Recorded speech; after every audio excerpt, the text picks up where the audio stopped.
Hilary Porta. Welcome, welcome, welcome to Fear Unzipped. I love you. I'm I just love going you to say too. that to the world. I love you. I met you through Alexa Fisher, who was another guest who I'm madly in love with. Oh, yes, I'm absolutely. Who could actually, not be, right? it's impossible. Shout out, Alexa. Um, and I'm falling in love with my guests. I really am. But you and I instantly bonded. We I did. love the work you Absolutely. do. I'm just going to give a brief introduction here to you, and then Sure. you're gonna take center stage because you are superwoman to me. Okay, you are a business alchemist and you are a life architect. I love those words, and you can kind of unfold those and unwrap those for us because I love that. This is what I do love. You combine neuropsychology with business strategies with ancient wisdom.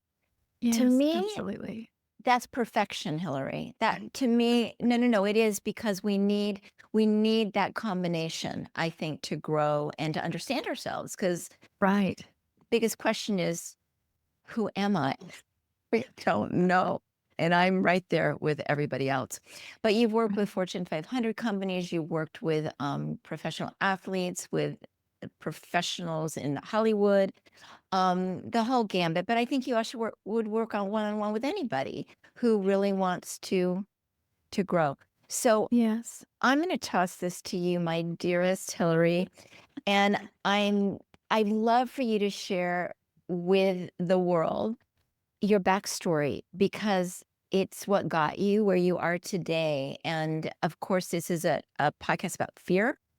So I'm sure you stumbled upon a bit of fear in Oh, your life. wow. That's just I have that. I studied fear. Let me just tell you. Actually, I lived fear full for so many years. So yeah, fear is dear and near to my heart. And I've actually had a breakup. I've broken up completely with fear. So just so you know, I had a big breakup with fear. So We love that. a friend of mine had invited me to an ashram. And I had never been to one, and you can imagine the Southern girl, right, who, you know, has grown up in the Bible Belt and all that stuff like that, who used to run a women's ministry, used to be on stages all the time, encouraging women and through the word and all that stuff. And here I was going through this radical awakening and ascension process, and she said, "Let's go to the ashram." And I'm like, "Oh, okay." And it was absolutely such a game changer for me, and, so I think that was kind of the beginning really, for that stuff, and it just kind of reawakened and helped me start to remember, right? And I think that that was such a beautiful, beautiful time because it cracks you wide open, and, you get to learn what being still looks like. Mm, 'Cause it's not something that, we teach, nor we practice most, even though, I mean, I meditate twice a day, right? That's just become part of who I am. But that was not before. I didn't know anything about meditation or breath work or, any yoga and, that kind of stuff. And now, of course, that's just like second nature to me. But it was a really beautiful kind of entryway or launch pad rather, for me discovering, and some of the people that I met there, really helped further my journey. And so, then it became, which modality do I want to learn now?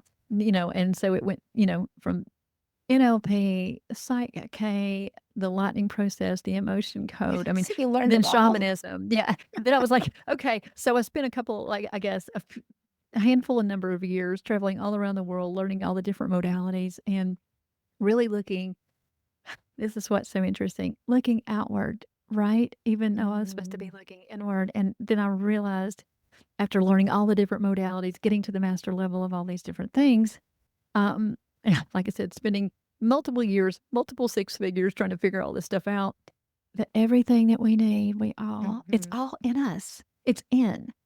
And so I really just became a student of that. And, also my near death experience, really had a lot to do with it too. And, the veil was just ripped right open and I got to see so many things and, kind of came back with, just so much information, right? Just all these revelations that were just so sacred and all these transmissions that were just downloaded. It took me a while to integrate, but so now it's so funny knowing all the different modalities, and what I try to do is blend all that, right, with kind of science and, like you said, the ancient wisdom and kind of the psychology base as well, and the neuroscience. But now all I do is I just lean in and get connected, and it's just all intuitive. So it's just a beautiful process. Like, it just turns you on. I mean, you know what I'm saying? Like, you really are plugged in and tuned in and tapped in. So I talk a lot about words and the words we tell ourselves and how dangerous words are, that we really need to be careful what we say. And I mean, one thing, you work a lot with money. This is actually something I also I want to tie do. into that. Okay. So, money is the root of all evil. We've heard all these, a penny saved is a penny earned. It's like hard, hard, Oh, hard. gosh. Everything's And hard. everything's Or for hard other with people. money. If you have money, you're not a good person. And Yes. I really want to dive in here for a few minutes Okay. about money, because a lot of us have issues with money and Yes. saying things like, "Oh, I can't afford that." No, I can't afford Oh, that, I which I used to have be that way. I know. Same totally thing. been guilty of. Oh, yeah. And I'm shifting that. But can you address money, and the energy of money? Okay. Thank you for asking that question, because that's just one of my favorite things, because it's really funny. I just put a post out on LinkedIn about, some of my clients initially, that, people that want to work with me, they're like, "Oh, I can afford to work with you." And I said, "Oh my God, you actually need to work with me then." You know, literally, because I have definitely a workshop that I do, and about the energetics and psychology of money. And so I'm super glad that you brought this up, because it is something that really, it's a stronghold, and most people death grip money, and have so much scarcity. And the reason why I know is because I was that person. Yeah. Like I said, I was bathing in scarcity and fear and guilt and shame and everything else that you could name. Um, and so, you know, most people don't get what money really is, right? It's the value that we assign to it, and but we're taught from such a young age. I can remember very distinctly, and this I think you'll get very distinctly. My mom picking me up from the country club after I've been swimming all day, and just enjoying with my friends, and I wanted to okay, and she's driving a big fat Mercedes, right? And get in the car, do my thing, and on the way home, I asked to stop at the store, and she said, "Oh, honey, we can't do that. That's too expensive. We're not made of money."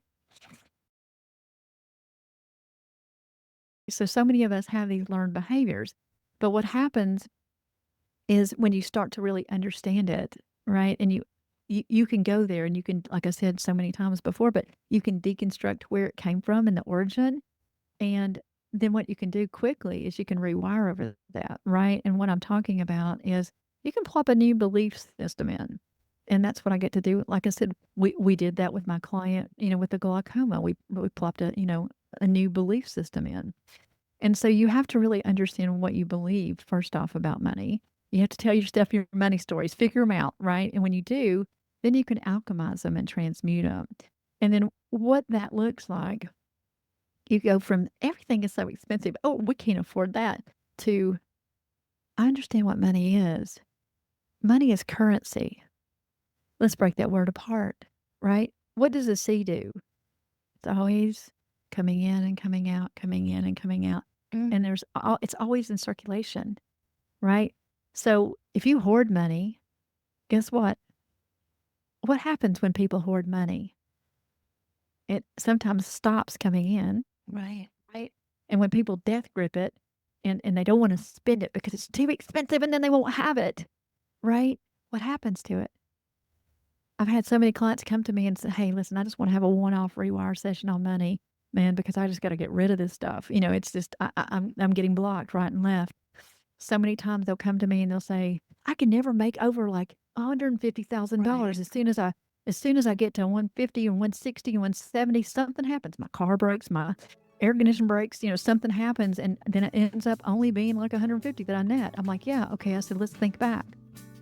What did you ever say? If I could only make $150,000." Exactly. It's our limiting beliefs. Well, you're limiting yourself.